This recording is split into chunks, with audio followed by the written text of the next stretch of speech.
राष्ट्र सर्वप्रथम राष्ट्र सर्वप्रथम राष्ट्र सर्वप्रथम राष्ट्र सर्वप्रथम राष्ट्र सर्वप्रथम की बात कार्यक्रम में आप सभी राष्ट्रवासियों का हार्दिक स्वागत है। अयोध्या में होने वाले कार्यक्रम से पहले प्रधानमंत्री नरेंद्र मोदी 30 दिसंबर को यहां पहुंचेंगे। इस दौरान प्रधानमंत्री नरेंद्र मोदी कई करोड़ों की योजनाओं की सौगात अयोध्या नगरी को सौंपेंगे। प्रधानमंत्री रेल यात्रियों की सुविधा को देखते हुए अत्याधिक और विश्व स्तरीय सुविधाओं वाली 2 अमृत भारत ट्रेन और 6 वंदे भारत एक्सप्रेस ट्रेनों को हरी झंडी भी दिखाएंगे। राज्यसभा के सभापति जगदीप धनखड़ ने दिल्ली के मुख्यमंत्री और आपके राष्ट्रीय संयोजक अरविंद केजरीवाल के उस अनुरोध को अस्वीकार कर दिया जिसमें उन्होंने पार्टी सांसद संजय सिंह के स्थान पर राज्यसभा में अंतरिम पार्टी नेता के रूप में राघव चड्ढा की नियुक्ति की मांग की थी। कांग्रेस पार्टी को विपक्ष के इंडिया ब्लॉक के महाराष्ट्र संस्करण में सीटों के लिए सौदेबाजी करने में कठिनाई होगी। शिवसेना नेता संजय राउत ने कहा कि राष्ट्रीय पार्टी को सीटों के लिए बातचीत जीरो से शुरू करनी पड़ेगी।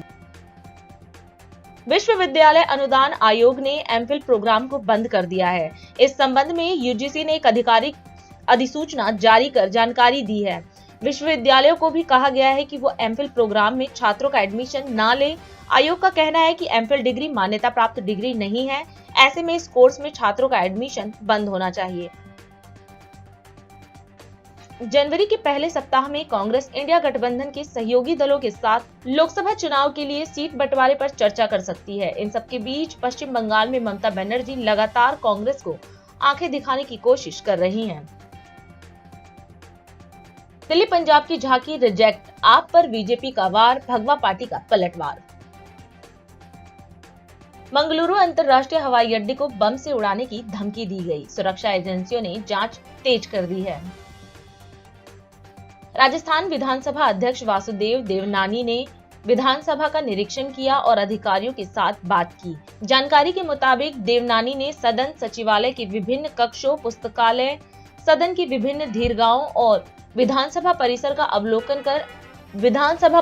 अवलोकन कर आवश्यक दिशा निर्देश दिए हैं। दिल्ली हवाई अड्डे पर लगातार तीसरे दिन भी घने कोहरे के कारण उड़ानें प्रभावित हुई और लगभग 60 उड़ानों के मार्ग परिवर्तित कर दिए गए तथा कई विमानों ने देरी से उड़ान भरी। दिल्ली नगर निगम के सदन ने वाणिज्यिक वाहनों पर टोल टैक्स और पर्यावरण मुआवजा शुल्क की वसूली, नगर निगम संचालित 2 अस्पतालों के विलय को समाप्त करने तथा छात्रों के लिए स्कूल बैग की खरीद के लिए व्यय मंजूर सहित 18 प्रस्ताव पारित किए। आंध्र प्रदेश के गुंटूर जिले में विकसित भारत संकल्प यात्रा कार्यक्रम का आयोजन किया गया। कार्यक्रम में केंद्रीय मंत्री मनसुख मंडाविया ने प्रतिभाग किया। इस दौरान कार्यक्रम को संबोधित करते हुए मंडाविया ने कहा कि विकसित भारत संकल्प यात्रा मामिलापल्ली गांव में आई है। उन्होंने खुशी व्यक्त करते हुए कहा कि यहाँ की जनता ने पीएम मोदी की गारंटी की गाड़ी का स्वागत किया है। उन्होंने कहा कि लोगों को गुणवत्तापूर्ण स्वास्थ्य सेवा से संबंधित बुनियादी ढांचा एवं सेवाएं प्रदान करना हमारी सरकार की जिम्मेदारी है, क्योंकि सिर्फ एक स्वस्थ देश ही विकसित देश बनने की आकांक्षा रख सकता है। मंडाविया ने कहा कि पीएम मोदी चाहते हैं कि देश में गरीबों, किसानों, महिलाओं का कल्याण हो और देश के सभी नागरिक सुखी और समृद्ध रहें। इसलिए सरकार की कल्याणकारी योजनाओं से जनता को जोड़ने का प्रयास जारी है। विकसित भारत संकल्प यात्रा मामिलापल्ली गांव में आई है। मुझे बहुत खुशी हुई कि इतनी बड़ी संख्या में लोगों ने उपस्थित रह के मोदी जी की गारंटी की गाड़ी का स्वागत करा। आंध्र प्रदेश, यहाँ के कार्यकर्ता हमारा बता रहे थे, आयुष्मान भारत योजना, चिरंजीवी योजना एंड आयुष्मान भारत योजना दोनों को क्लब किया है, दोनों को साथ किया है। इसलिए एक कार्ड का उपयोग करेंगे, दोनों का एक ही कार्ड है, वो लेके जाएंगे तो दोनों योजना का लाभ मिल जाएगा। यहाँ जो आयुष्मान भारत का कार्ड मिलता है, आयुष्मान भारत चिरंजीवी योजना, इस टाइप का आरोग्यश्री योजना, आयुष्मान भारत आरोग्यश्री योजना as a combined card. So all of cover of under of this scheme, Ayushman Bharat and Arogyasri Yojana, so you use it and healthy to Telugu peoples. Modi ji की गारंटी की गाड़ी आई है, उसका मतलब है आप युवा है, आपको लोन चाहिए, बैंक के पास जाके रजिस्ट्रेशन कराइए, मुद्रा योजना से लोन लीजिए। आपके यहाँ गैस का सिलेंडर नहीं है, यहाँ रजिस्ट्रेशन कराइए, सिलेंडर लीजिए। आपके पास आयुष्मान भारत कार्ड नहीं है, आप आयुष्मान भारत कार्ड बनाइए और 5 लाख की मुफ्त इलाज की गारंटी लीजिए। यानी कि गरीब और मध्यम वर्ग के लोगों का जीवन आसान बनाने के लिए मोदी जी की गारंटी की गाड़ी यहाँ आई है। मोदी जी चाहते हैं देश में गरीबों का कल्याण हो, किसानों का कल्याण हो, महिलाओं का कल्याण हो और देश के सभी नागरिक सुखी और समृद्ध रहे। उसके लिए जो योजना बनाई है, इस सारी योजनाओं का जनता लाभ ले, यही ये विकसित भारत संकल्प यात्रा का उद्देश्य है। आज हमने ड्रोन डेमोन्स्ट्रेशन देखा। अभी आप किसान भाइयों बहनों को मेरी रिक्वेस्ट है, आपको अभी यूरिया नहीं डालना है खेत में, आपको डीएपी नहीं डालना है, लेकिन ऐसा एक ड्रोन से आपके खेत में नैनो यूरिया, नैनो डीएपी का छिड़काव करके फसल उगाना है, ताकि आपकी मिट्टी भी बचे, सॉइल भी बचे, ऑर्गेनिक फूड भी मिले और किसान को इनकम भी बढ़े। आप सब लोग इतनी बड़ी संख्या में आए, उपस्थित रहे, कई लोगों ने योजना का लाभ लिया। आप सबको मेरी ओर से हार्दिक शुभकामनाएं। धन्यवाद। मुख्यमंत्री पुष्कर सिंह धामी आईपी एक्सटेंशन नई दिल्ली में स्थित श्री बद्रीनाथ मंदिर में श्रीमद् भागवत महापुराण ज्ञान यज्ञ आयोजन समिति द्वारा आयोजित श्री राम कथा के 18वें धार्मिक महाआयोजन में सम्मिलित हुए। इस दौरान सभा को संबोधित करते हुए सीएम धामी ने कहा कि यह बेहद खास क्षण है जब श्री राम कथा के श्रवण का सौभाग्य प्राप्त हुआ है। उन्होंने कहा कि हमारे लिए बड़े गौरव की बात है कि 22 जनवरी को श्री राम लला अपने जन्म स्थान पर विराजमान होंगे। सनातन संस्कृति के ध्वजवाहक पीएम मोदी के नेतृत्व में असंख्य सनातनियों के संघर्ष के परिणाम स्वरूप ही आज श्री राम मंदिर का निर्माण संभव हो पाया है। भगवान बद्री विशाल प्रांगण में 18वां धार्मिक महासम्मेलन श्री राम कथा के सुंदर आयोजन में मैं सबसे पहले तो आप सबका धन्यवाद करता हूँ। वीरेंद्र भाई साहब का बहुत आभारी हूँ कि उन्होंने मुझे इतने सुंदर राम कार्य में सहभागी होने का अवसर प्रदान किया। आपने मेरा जोर शोर से इतना स्वागत किया, बड़े आशीर्वाद दिया। मैं भी आपको दोनों हाथ जोड़कर सर झुकाकर प्रणाम करता हूँ, नमन करता हूँ। हम सब बहुत ही सुंदर आयोजन में यहाँ पर सम्मिलित हो रहे हैं और ये जो राम कथा है ये ऐसा देव कार्य है कि इसमें जिस पर भगवान राम की कृपा होती है वही यहाँ तक पहुँच पाता है। तो ये मानिए कि जो लोग यहाँ पहुँचे हैं उनके ऊपर तो सीधे सीधे भगवान राम की कृपा है। इस प्रकार से एक राजा के रूप में आज भी हम सब लोग अगर किसी की कल्पना करते हैं, किसी की बात करते हैं तो कहते हैं कि राम राज्य जैसा राज्य होना चाहिए। यह उनके राज्य की विशेषता थी। इसमें प्रजा को ही सर्वोपरि रखा गया, प्रजा के सुख की चिंता की गई, उनकी खुशहाली की बात की गई। ऐसा राम राज्य उन्होंने देने का काम किया।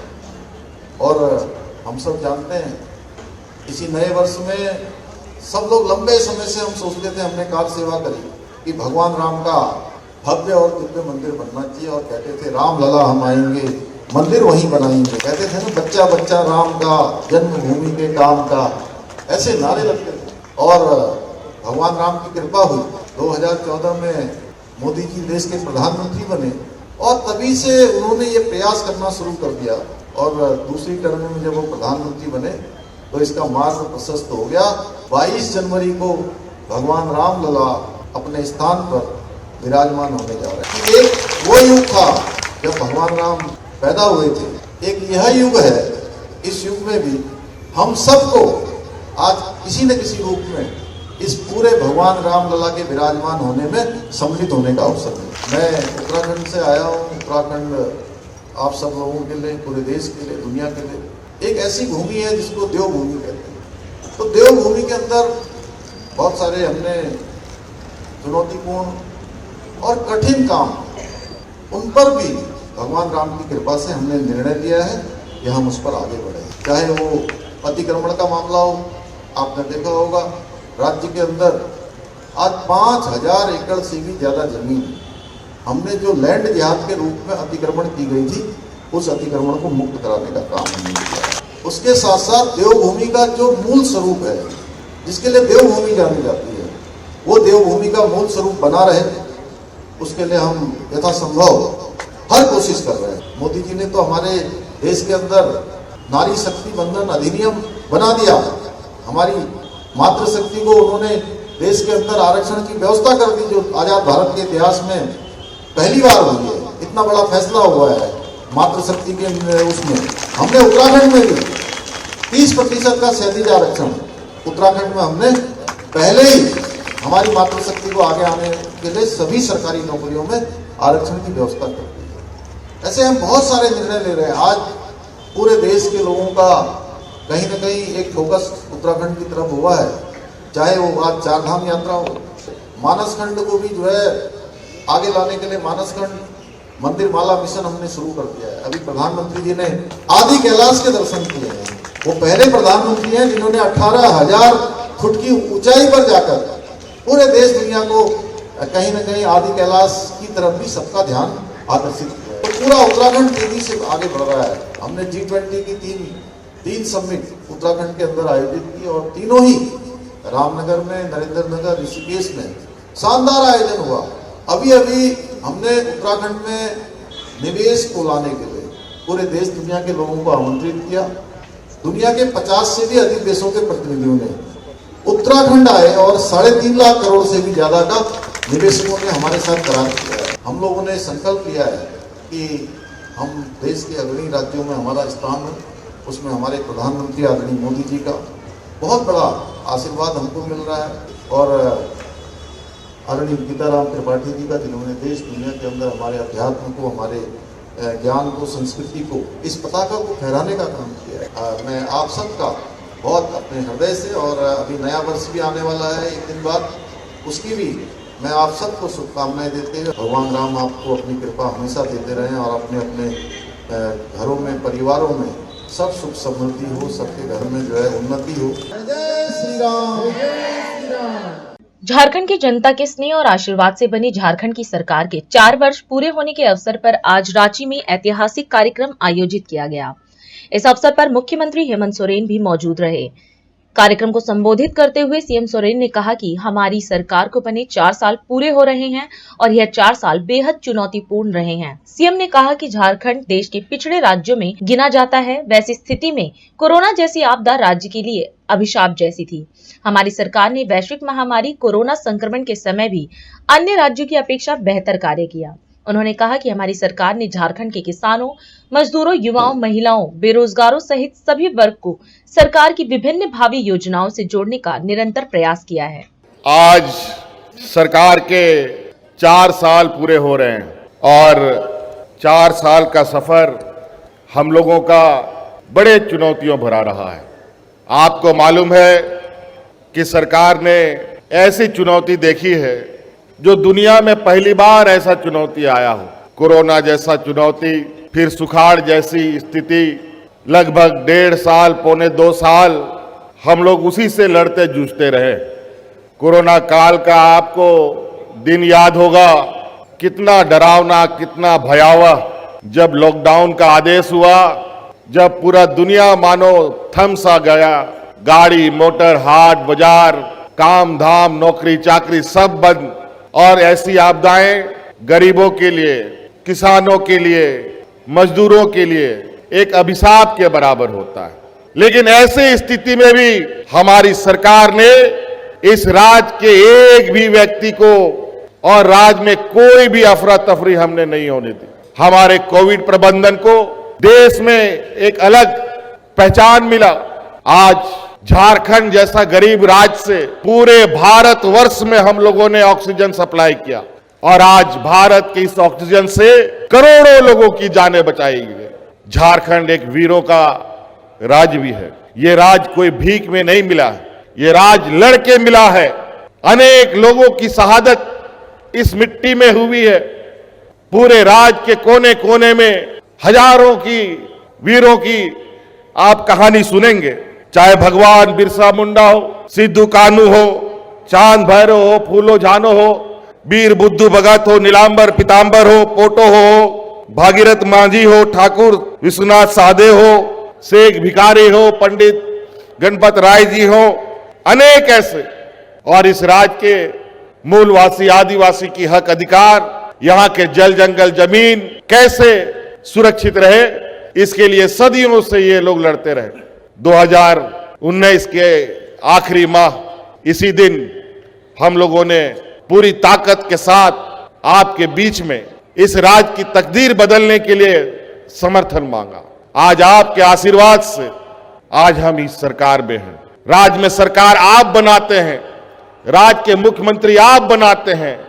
मैं तो एक साधन मात्र हूं जो आपका अधिकार आपके दरवाजे में आपको खटखटा कर देने का काम करता है। हमने चुनाव के समय पहले ही कहा था, जब हमारी सरकार बनेगी तो ये सरकार दिल्ली से नहीं, ये सरकार रांची के हेडक्वार्टर से नहीं, बल्कि ये सरकार गांव से चलेगी। और नतीजा आज पंचायत पंचायत में पदाधिकारी आपकी समस्याओं का समाधान कर रहे हैं। अभी विभिन्न चरणों के माध्यम से 2021 में लगभग 45 दिन का गांव में एक शिविर लगाए, फिर 2022 में लगभग 30 दिन से अधिक का शिविर लगा, और इस बार 2023 में भी लगभग 35 दिन का शिविर हम लोगों ने गांव गांव पंचायत पंचायत में लगाया। आपकी सरकार बनी, 20 लाख अतिरिक्त राशन कार्ड बना करके हम लोगों ने आप लोगों के बीच में बांटा। उस राशन के माध्यम से हम लोग जो अनाज दे रहे हैं, अब उसमें दाल भी मुफ्त देने का हम लोग काम कर रहे हैं। सभी को पेंशन, सभी विधवा महिला को पेंशन, सभी परित्याग महिलाओं को पेंशन और सभी विकलांगों को पेंशन। ये बात सच है आज के दिन में कि आज झारखंड में कई ऐसा घर है जहां अगर पिताजी 98 साल का है तो उसको भी पेंशन मिलता है, बेटा अगर 60 साल का है तो उसको भी पेंशन मिलता है, अगर उस बेटा का बेटी भी है तो बेटी को भी सावित्री फूले बाई योजना दे रहे हैं। आज कोई ऐसा घर नहीं बचा होगा जो सरकार का कोई ना कोई योजना ना ले रहा हो। लेकिन आज की इस हालात, झारखंड की गरीबी और झारखंड के आदिवासी दलित वर्ग के लोग जहां कई चुनौतियों से इनको जूझना पड़ता है, आज हम इस मंच से घोषणा करना चाहते हैं कि जो आज इस राज्य के हमारे आदिवासी दलित भाई हैं, उनका 60 साल से घटाकर 50 साल किया जाएगा। अब इस राज्य में आदिवासी दलित वर्ग के लोगों को 50 की उम्र से ही हम पेंशन देना शुरू करेंगे। तो कई ऐसी चीजें हैं। अभी जो आवेदन आ रहे हैं, हम लोगों ने 8 लाख लोगों को चिन्हित किया है, लेकिन मुझे जो जानकारी मिली है अभी कल ही परसों, तो ये जो हम लोगों ने शिविर चलाया था वो खत्म हुआ है। वो 8 लाख से अधिक संख्या पार करेगा। लेकिन हम राज्य के गरीब असहाय लोगों से हम कहना चाहेंगे कि आप चिंता मत कीजिए, हमारी सरकार जो कहती है वो करके दिखाती है। अभी समय है एक ब्रेक का, हम चलते हैं ब्रेक पर, आप कहीं जाए नहीं, छोटा सा break. Powered by Kamal Buildtech Private Limited, fulfilling promises. With our professional team and experience of delivering projects, in past we guarantee you peace of mind and top quality work in an affordable price. और अधिक खबरों के लिए आप हमारे YouTube channel दैनिक India दर्पण को अभी सब्सक्राइब करें और नोटिफिकेशन के लिए बेल आइकन को प्रेस करना ना भूलें। राष्ट्र सर्वप्रथम की बात कार्यक्रम में ब्रेक के बाद एक बार फिर आप सभी राष्ट्रवासियों का स्वागत। छत्तीसगढ़ में जशपुरिया माटी अटल सुशासन समारोह का आयोजन किया गया। इस अवसर पर मुख्यमंत्री विष्णुदेव साय भी मौजूद रहे। इस दौरान मुख्यमंत्री विष्णुदेव साय ने जशपुरिया माटी अटल सुशासन समारोह के अवसर पर जशपुर के 5 हितग्राहियों को आयुष्मान कार्ड प्रदान किए। उन्होंने इस दौरान 100% आयुष्मान कार्ड बनाने का कार्य पूर्ण करने वाली ग्राम पंचायतों को प्रशस्ति पत्र भी प्रदान किया। वहीं जनता को संबोधित करते हुए सीएम ने कहा कि छत्तीसगढ़ के मुख्यमंत्री पद का दायित्व संभालने के बाद पहली बार जशपुर आया हूं। उन्होंने कहा कि आज 110 करोड़ रुपए के विकास कार्यों का भूमि पूजन व लोकार्पण भी हुआ है। मुख्यमंत्री का दायित्व संभालने के पश्चात आज हमारा ये प्रथम आगमन जशपुर में हुआ है। ये जशपुर की भूमि को मैं प्रणाम करता हूं काहे कि ये जसपुर हमारी कर्म भूमि भी रही है और जसपुर जिला जन्मभूमि भी है और स्वर्गीय दिलीप सिंह जूदेव जी हमारे राजनीति के आदर्श रहे हैं, उन्हीं से राजनीति सीखे हैं। तो ऐसे जसपुर की भूमि को मैं सत सत नमन करता हूं। आज कुल मिला के 1,110 करोड़ रुपए का भूमि पूजन और शिलान्यास किए हैं। पूरे जिले के अंदर के अनेक तरह के काम हैं जिनका भूमि पूजन और लोकार्पण किए हैं। बंधुओं, आप लोगों के आशीर्वाद से आपके जिले के इस बेटे को बहुत बड़ा दायित्व आदरणीय श्री नरेंद्र मोदी जी ने दिया है, भारतीय जनता पार्टी ने दिया है। और पिछले चुनाव में आप सब लोगों के अथक परिश्रम के कारण जसपुर जिले का तीनों सीट जीतने में सफल हुए हैं। इसके लिए सभी कार्यकर्ताओं का बहुत बहुत बधाई, आभारी। छत्तीसगढ़ की जनता का विश्वास हमारे देश के यशस्वी प्रधानमंत्री नरेंद्र मोदी जी पर, भारतीय जनता पार्टी पर, हमारे राष्ट्रीय अध्यक्ष जेपी नड्डा जी पर सब पर बढ़ा है। और हमारी पार्टी का जो ध्येय वाक्य है, सबका साथ, सबका विकास और सबका विश्वास, इसको छत्तीसगढ़ ही नहीं पूरे देश की जनता उस पर विश्वास की है। आज ये गुरुतर दायित्व आपके बेटा को मिला है। मेरी अपेक्षा आप सभी लोगों से रहेगी कि आप सब लोगों का आशीर्वाद, मार्गदर्शन मिलता रहे ताकि मैं हमेशा जसपुर का नाम रोशन कर सकूं। जिस तरह से चुनाव प्रचार के दौरान में मोदी की गारंटी में हमारी पार्टी ने छत्तीसगढ़ की जनता से वादा किया था, हमारे प्रधानमंत्री स्वयं आकर ये आश्वस्त किए थे कि छत्तीसगढ़ में सरकार बनेगी तो मुख्यमंत्री जो बनेगा उसका पहला काम होगा जो पिछले 5 साल के दौरान में 18 लाख लोग प्रधानमंत्री आवास से वंचित हो गए, उनका पक्का का मकान सैंक्शन करने का काम पहला काम होगा। तो आज मुझे मुख्यमंत्री के नाते आप लोगों को बताते हुए ये गौरव हो रहा है कि 13 तारीख को हम लोगों ने शपथ लिया और 14 तारीख को पहला कैबिनेट बुलाकर 18 लाख प्रधानमंत्री आवास बनाने का निर्णय लिए और 19, 20, 21 दिसंबर को 3 दिन का विधानसभा सत्र बुलवाकर 12,000 करोड़ से ज्यादा का अनुपूरक बजट पास किए, जिसमें प्रधानमंत्री आवास के लिए भी राशि का प्रावधान किए। और मुझे ये भी बताते हुए हर्ष हो रहा है कि दूसरा ये वादा था मोदी की गारंटी में कि 15 साल के हम लोग के शासन काल में 2 साल का धान का बोनस नहीं दे पाए थे और हम लोगों को 15 सीट में आना पड़ गया था। और अभी मोदी की गारंटी में हम लोग का वादा था कि हमारी सरकार बनेगी तो 2 साल का बोनस की राशि देंगे। और 25 दिसंबर जो श्रद्धेय भारत रत्न अटल बिहारी वाजपेयी जी का जन्मदिन रहता है, जिसको सुशासन दिवस के रूप में पूरा देश बनाता है, आप लोगों को बताते हुए गौरव हो रहा है कि पूरे प्रदेश के अंदर विभिन्न जगह कार्यक्रम रख के 12 लाख से भी ज्यादा किसानों के खाता में कुल 3716 करोड़ रुपया चंद सेकंड में उनके खाते में ट्रांसफर कर दिए। दिल्ली के स्वास्थ्य मंत्री सौरभ भारद्वाज ने एक महत्वपूर्ण प्रेस वार्ता कर राष्ट्रीय राजधानी दिल्ली और पंजाब की झांकी को गणतंत्र दिवस परेड में शामिल करने से मना किए जाने पर केंद्र सरकार पर हमला बोला।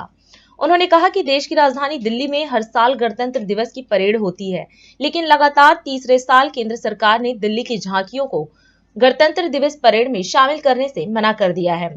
उन्होंने रिजेक्टेड झांकियों के विषय में चर्चा करते हुए कहा कि इनमें 2022 में संकल्प 75, 2023 में नारी शक्ति और 2024 में विकसित भारत की झांकी शामिल है।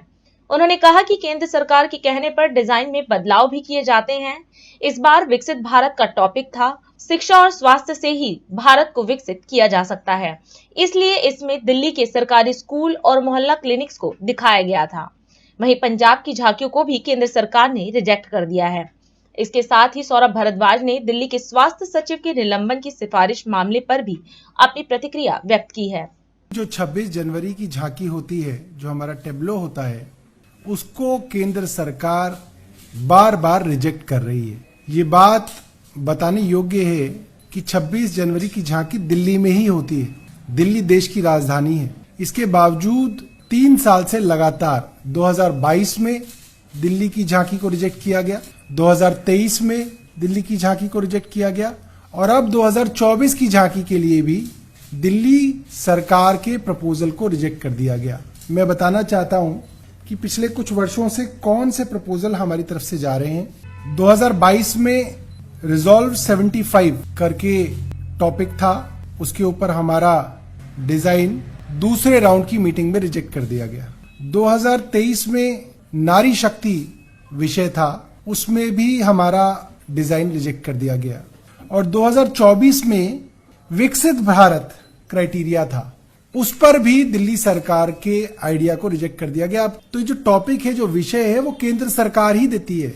उस केंद्र सरकार के विषय पे जो राज्य हैं वो अपनी झांकी का प्रपोजल देते हैं, डिजाइन देते हैं, 3D डिजाइन देते हैं और केंद्र सरकार उस प्रपोजल को लगभग बदलती भी है।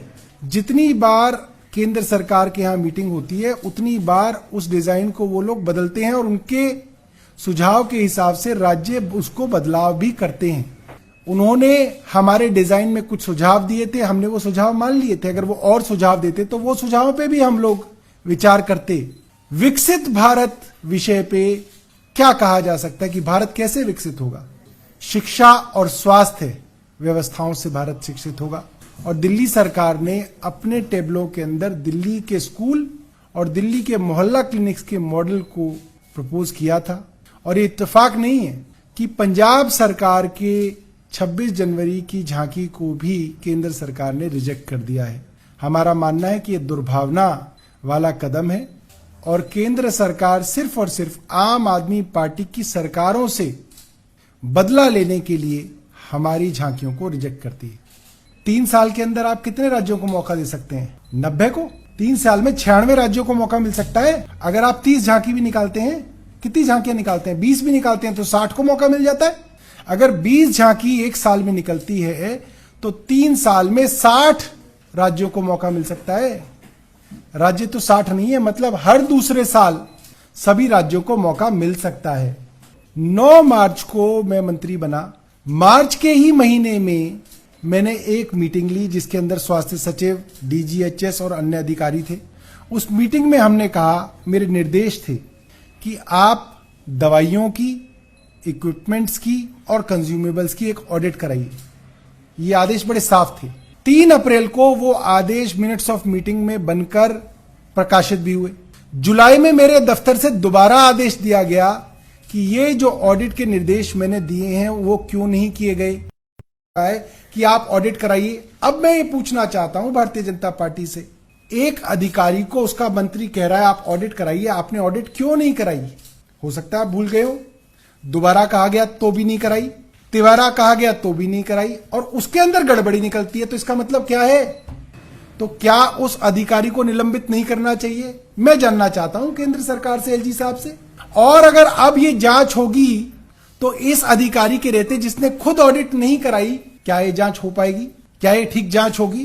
तो हम दोबारा से जो है इसकी सिफारिश भी भेजेंगे, मगर मुझे लगता है कि सिफारिश से पहले ही LG साहब को उनका जो है निलंबन करना चाहिए। और दूसरी बात, मैं लिखित में आज से, जब ये मामला आया उससे 2 महीने पहले से ही अक्टूबर में हमने लिखित में दिया है कि उस समय की DGHS और हेल्थ सेक्रेटरी, इनकी सस्पेंशन की जाए। ये सिफारिश मैंने मुख्यमंत्री जी की मार्फत उनके जरिए LG साहब को भेजी है। और इन दोनों अधिकारियों के खिलाफ, क्योंकि LG साहब ने कार्रवाई नहीं की, केंद्र सरकार ने कार्रवाई नहीं की, हम लोग सुप्रीम कोर्ट, देश की सबसे बड़ी अदालत में गए हैं कि इन दोनों अधिकारियों के ऊपर कार्रवाई की जाए।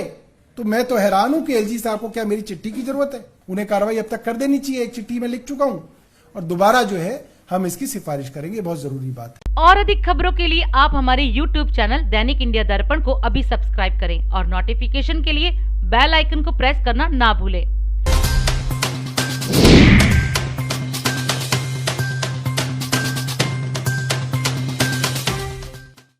आज हम इस कार्यक्रम में आपसे विदा लेते हैं। आप अन्य खबरों के लिए बने रहे। राष्ट्र सर्वप्रथम, वंदे मातरम, जाग उठा है भारत। राष्ट्र सर्वप्रथम, राष्ट्र सर्वप्रथम, राष्ट्र सर्वप्रथम, राष्ट्र सर्वप्रथम।